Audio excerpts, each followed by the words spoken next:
গল্পটা নূরপুর গ্রামের। ছবির মতো সুন্দর আর শান্ত একটি গ্রাম, যার মাঝখান দিয়ে বয়ে গেছে শীতল পানির এক নদী। এই গ্রামের সবচেয়ে সম্মানিত ব্যক্তি ছিলেন গানি ইব্রাহিম। তিনি ছিলেন ধর্মগ্রন্থে পারদর্শী।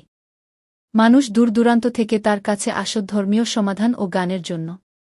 তার কথা সবাই মন্ত্রমুগ্ধের মতো শুনত এবং তাকে শ্রদ্ধাভরে নানা উপহার দিত। কিছুদিন ধরে পাশের শহর থেকে এক নতুন বার্তার কথা শোনা যাচ্ছিল। সেই বার্তা ছিল এক আল্লাহর প্রতি খাঁটি বিশ্বাস স্থাপন এবং শেষ নবীর উপর ঈমান আনার আহ্বান।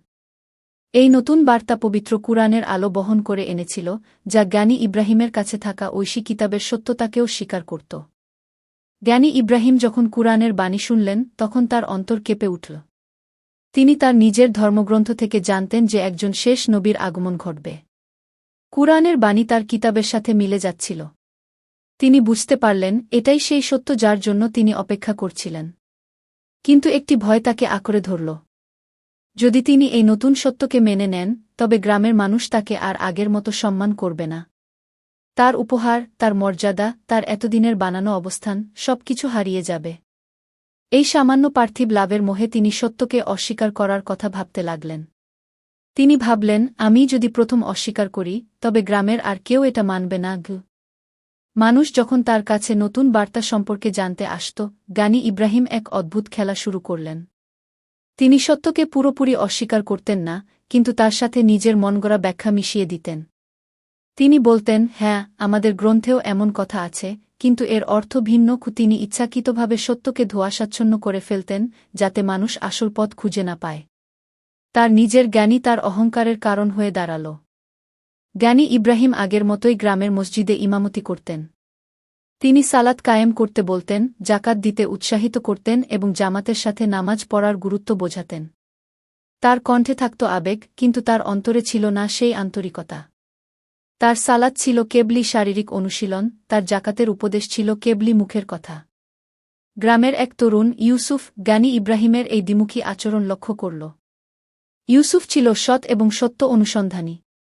একদিন সে সাহস করে গানি ইব্রাহিমের কাছে গেল এবং বিনয়ের সাথে জিজ্ঞেস করল, হে গানি, আপনি আমাদের যা করতে বলেন, তার মধ্যে এত সৌন্দর্য আর শান্তি। কিন্তু আপনার নিজের চেহারায় আমি সেই শান্তি দেখতে পাই না কেন?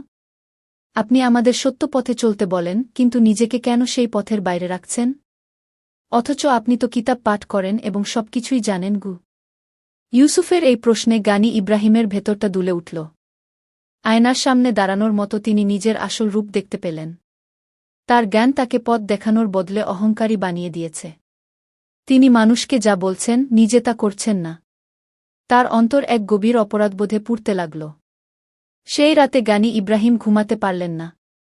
তার মনে হচ্ছিল, তার আত্মা এক বিশাল ভারে চাপা পড়ে আছে। তিনি অজু করে সালাতে দাঁড়ালেন, কিন্তু মন স্থির করতে পারছিলেন না। তখন তার মনে পড়ল সেই আয়াতটি, ধৈর্য ও সালাতের মাধ্যমে আল্লাহর সাহায্য চাওয়ার কথা। তিনি বুঝতে পারলেন, তার সালাত কঠিন মনে হচ্ছে কারণ তার মধ্যে বিনয় নেই। অহংকার তার অন্তরকে পাথর করে দিয়েছে। তিনি সিজদায় লুটিয়ে পড়লেন এবং শিশুর মতো কাঁদতে লাগলেন। তিনি আল্লাহর কাছে তার ভুলের জন্য ক্ষমা চাইলেন, তার দুর্বলতার জন্য সাহায্য চাইলেন। তিনি ধৈর্য ধারণ করার শক্তি চাইলেন, যাতে তিনি মানুষের ভয়কে উপেক্ষা করে সত্যকে গ্রহণ করতে পারেন। পরদিন সকালে গানি ইব্রাহিম গ্রামের সবাইকে মসজিদে ডাকলেন। তার চেহারা ছিল শান্ত ও বিনম্র। তিনি সবার সামনে দাঁড়িয়ে বললেন, আমি এতদিন তোমাদের সাথে প্রতারণা করেছি। আমি সত্যকে জেনেও তা গোপন করেছি সামান্য দুনিয়াবি লাভের আশায়। নতুন যে বার্তা এসেছে, তাই হল আসল সত্য। আমি আজ থেকে সেই সত্যের অনুসারী। আমি তোমাদের নেতা নই, বরং তোমাদেরই একজন সাধারণ ভাই। এই স্বীকারোক্তির পর গ্রামে মিশ্র প্রতিক্রিয়া দেখা গেল। কেউ তাকে ভণ্ড বলল, আবার কেউ তার সততায় মুগ্ধ হল। কিন্তু গানি ইব্রাহিম আর কোনো কিছুর পরোয়া করলেন না। তিনি ধৈর্য ও সালাতের মাধ্যমে এক অনাবিল শান্তি খুঁজে পেলেন। তিনি বুঝতে পারলেন, আল্লাহর আয়াতকে সামান্য মূল্যে বিক্রি করা কত বড় বোকামি। সত্যিকারের সম্মান ও শান্তি তো কেবল আল্লাহর আনুগত্যের মধ্যেই নিহিত, যা বিনয়ী আত্মা ছাড়া আর কেউ অনুভব করতে পারে না।